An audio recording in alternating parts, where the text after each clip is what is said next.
بسم اللہ الرحمن الرحیم۔ السلام علیکم اسامہ سس آفیشل کے ناظرین، ایک دفعہ شیخ جلال الدین اکبر الاولیاء رحمۃ اللہ تعالیٰ علیہ کا گزر ایک بستی سے ہوا۔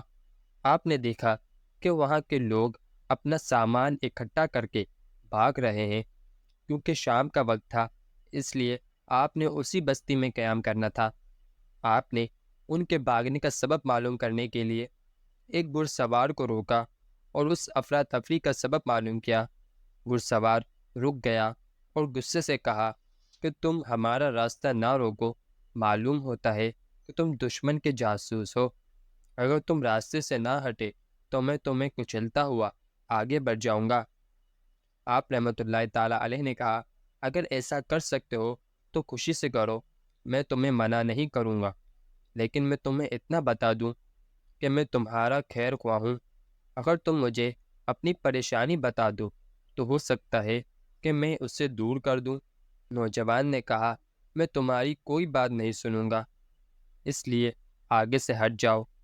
یہ کہہ کر اس نے گھوڑے کو ایڑ لگا دی، لیکن کوشش کے باوجود گھوڑا آگے نہ بڑھا۔ آپ رحمۃ اللہ تعالی علیہ مسکرانے لگے اور کہا کہ جاؤ، جاتے کیوں نہیں؟ یہ دیکھ کر نوجوان بوکھلا گیا اور اس کے چہرے کا رنگ زرد ہو گیا۔ وہ جلدی سے نیچے اترا اور آپ رحمۃ اللہ تعالی علیہ کے قدموں میں گر گیا اور معافی مانگنے لگا۔ آپ رحمۃ اللہ تعالی علیہ نے فرمایا، تم بھاگ جاؤ، کیونکہ کل بادشاہ کے سپاہی آ کر تمہارا سامان چھین لیں گے۔ نوجوان رونے لگا اور کہا، مجھ سے غلطی ہو گئی، میں آپ کو نہ پہچان سکا۔ اب آپ ہی بتائیں کہ میں بھاگ کر کیسے جاؤں جبکہ میرا گھوڑا آگے ہی نہیں بڑھتا۔ آپ رحمۃ اللہ تعالی علیہ نے فرمایا، تم بھی دو پاؤں رکھتے ہو، ان کے سہارے بھاگ جاؤ۔ اتنے میں اور لوگ بھی وہاں جمع ہو گئے اور نوجوان کے رونے کا سبب پوچھا۔ اس نے سارا واقعہ بیان کیا۔ ان میں سے ایک بوڑھا شخص تھا اور آگے بڑھا اور آپ رحمۃ اللہ تعالی علیہ سے معافی مانگنے لگا اور کہا کہ آپ جیسا کہیں گے ہم ویسا ہی کریں گے۔ آپ رحمۃ اللہ تعالی علیہ نے فرمایا، تم لوگ جس ڈر کے وجہ سے بستی چھوڑ رہے ہو، کیا اس سے بچ جاؤ گے؟ علاقے کا حاکم وہاں بھی آپ کا پیچھا نہیں چھوڑے گا۔ بوڑھے شخص نے کہا کہ اب آپ ہی بتائیں کہ ہم کیا کریں۔ آپ نے حکم دیا، اس گاؤں کے سردار کو میرے سامنے پیش کرو۔ لوگوں نے سردار کو بتایا۔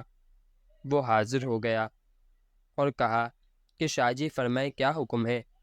آپ نے فرمایا کہ اگر تمہارے پاس اتنی رقم آ جائے جس سے تم حاکم کو دے کر گاؤں والوں کی جان بچا لو تو کیا ایسا کرو گے؟ سردار خوش ہو کر کہنے لگا، اگر ایسا ہو جائے تو بہت ہی اچھا ہو۔ آپ رحمۃ اللہ تعالیٰ علیہ نے فرمایا کہ اب ایسا کرو کہ مجھے گاؤں کا مالک بنا دو اور لوہے کے بیکار اوزار میرے حوالے کر کے خود گڑھوں میں گھس جاؤ۔ سردار کے حکم سے ایسا ہی کیا گیا۔ آپ رحمۃ اللہ تعالیٰ علیہ نے اس کے ارد گرد لکڑیاں رکھ کر آگ لگا دی۔ لوگ گھروں میں گھس گئے۔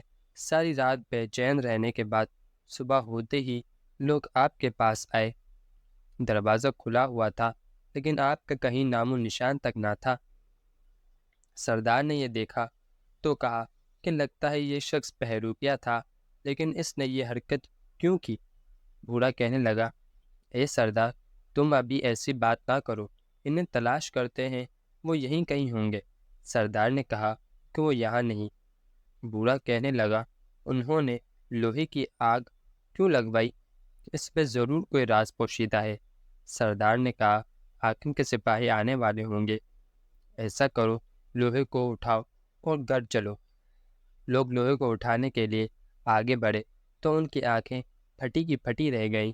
وہاں پر سنہری سامان کا ڈھیر لگا ہوا تھا۔